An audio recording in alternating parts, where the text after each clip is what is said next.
네, 오늘은 욥기 7장으로 말씀을 전합니다.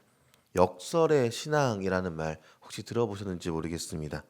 역설의 신앙이다라는 이 표현은요, 성경과 신앙생활 속에서 자주 나타나는 모순처럼 보일 수도 있겠지만 그 안에 진리가 있는 믿음의 태도, 이 이야기를 다루는 것이 바로 역설의 신앙입니다.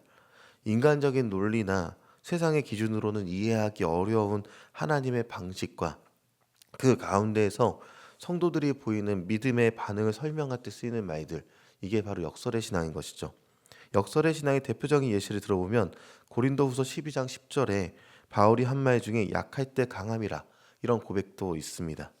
바울은 자신의 가시 때문에 약해졌지만 그 약함 속에서 오히려 하나님의 능력이 완전히 드러난다, 이렇게 고백했던 것이죠.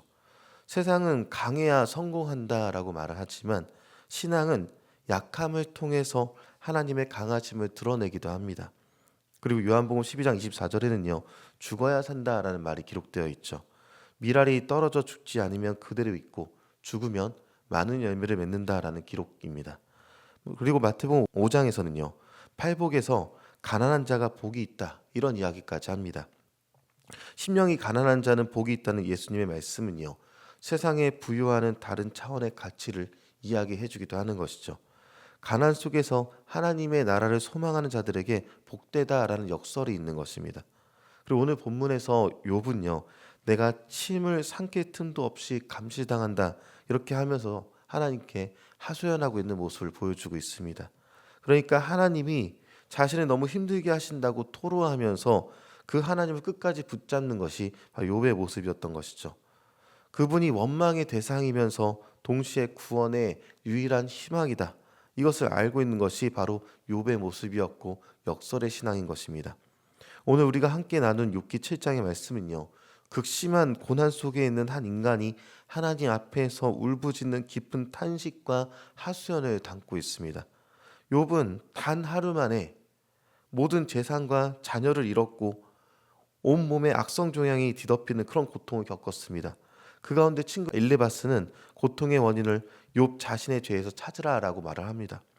네가 죄를 지었기 때문에 하나님이 너를 징계하는 것이다 라는 그 엘리바스의 말은요, 하나님은 공의로우시며 또 자비로우신 분이신데 그 중에 하나님의 공의만을 강조한 편협한 신관, 거기서부터 비롯된 이야기였습니다. 그러나 우리는 하나님의 공의가 하나님의 전부가 아님을 알고 있습니다. 하나님은 공의로우실 뿐만 아니라 자비로우시며 인자와 긍휼이 풍성하신 분이 바로 하나님이시죠.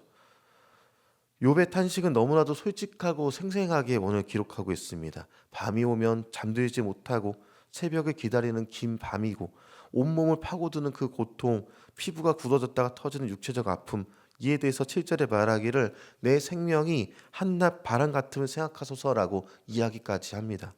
자신의 인생을 그냥 한 줌 숨결처럼 느껴지는 유업이다라고 얘기하는 것이죠. 이 얼마나 무력하고 공허한 표현이게 되겠습니까? 그런데 이 절규는요, 단지 자신의 고통을 세상에 외치는 소리로 끝나지 않았습니다. 그는 여전히 하나님께 이 탄식을 드리고 있었다라는 것이죠. 관계가 끊어졌다면요, 이 말도 하나님께 하지 않습니다. 욥은 말합니다. 내가 입을 금하지 아니하고 내 영혼의 아픔 때문에 말하며 내 마음의 괴로움 때문에 불평하리이다라고 하나님께 따지는 것이죠. 내가 바다입니까? 내가 바다 괴물입니까? 왜 저를 감시하십니까? 라고 욥은 하나님께서 자신을 너무 간섭하신다라고 하소연하기까지 합니다. 그러나 그 속에는요, 여전히 자신을 돌보고 여전히 자신을 이끌어 가시는 하나님에 대한 믿음이 있다는 것을 보여주고 있는 것이죠. 만약 그가 하나님께서 계시지 않다라고 믿었다면 그분께 따지지도 않았을 것이고 불평조차 하나님을 향한 마음이 없었을 것입니다. 이것이 바로 어쩌면 역설의 신앙 중 하나가 됩니다. 하나님께 서운하고 괴로우면서도 여전히 하나님께 말하고 여전히 하나님을 찾고 하나님 앞에 자신의 심정을 쏟아부어내는 것이 바로 욥의 모습인 것이죠. 그리고 어쩌면 이 모습을 우리는 믿음이다라고까지 얘기할 수 있는 것입니다.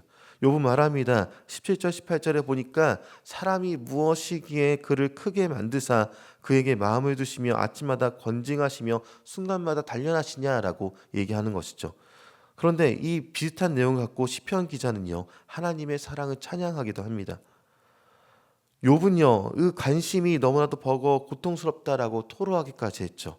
마치 어린아이가 부모의 관심이 지나치다고 느낄 때 그만 좀 해라고 외치듯이 이런 표현이 있는 것처럼 보입니다. 그럼에도 불구하고요, 욥은 하나님을 원망만 하진 않습니다. 그는 하나님의 눈길이 여전히 자신을 향하여 있음을 알고 있었고요. 하나님께서 여전히 자신에게 마음을 두고 계심을 느꼈다라고 말을 합니다. 이것은 신앙의 끈이 여전히 붙잡혀 있다라는 것을 알려주고 있는 것이고요. 욥은 고통 속에서 하나님께 묻고 하나님께 따지고 심지어 하나님께 외면해 달라고까지 이야기를 합니다. 하지만 그 모든 하소연은요, 모두가 다 하나님께 드리는 것입니다. 물론 사람이 완벽한 신뢰로 한결같으면 좋겠지만 인간의 연약성을 보여주기도 하는 것이죠. 연약해서 원망하며 하나님께 그 원망 자체를 하나님께 드리고 있는 것입니다. 그러나 그럼에도 불구하고 하나님께 붙어야 있어야 함을 욥이 보여주고 있다라는 것이죠. 이는 욥이 하나님과의 관계를 여전히 놓고 있지 않다라고 증거해주고 있는 것이기도 합니다. 하나님은 욥을 내버려 두지 않으셨고요. 끝내 그에게 응답하시고 끝내 그를 회복시키는 것을 우리는 욥기서를 통해 보게 될 것입니다. 마찬가지로 하나님은요, 우리를 함부로 버리지 않으십니다. 욥을 붙드시며 그를 결국에 회복으로 이끌어 가셨듯이 오늘도 우리의 각자의 인생에 불가사의한 그 섭리로 인도하고 계시다라는 것이죠. 그렇기 때문에 우리는요, 욥을 바라보면서 욥이 고통 가운데서도 하나님과의 그 관계 가운데 하나님을 끝까지 붙들고 있었으면 보면서 우리 역시도 고난 속에서도 하나님께 말을 걸고 어쩌면 하나님께 따질 때도 있을 것이고 투정 부리며 그리운 모습이 갖고 있을 수 있겠지만 그럼에도 불구하고 하나님께 붙어 있는 그러한 신앙을 가져야 할 것입니다. 때로 우리의 인생도요, 한 호흡 같고 의미 없는 밤 같을 때가 있을 수 있습니다.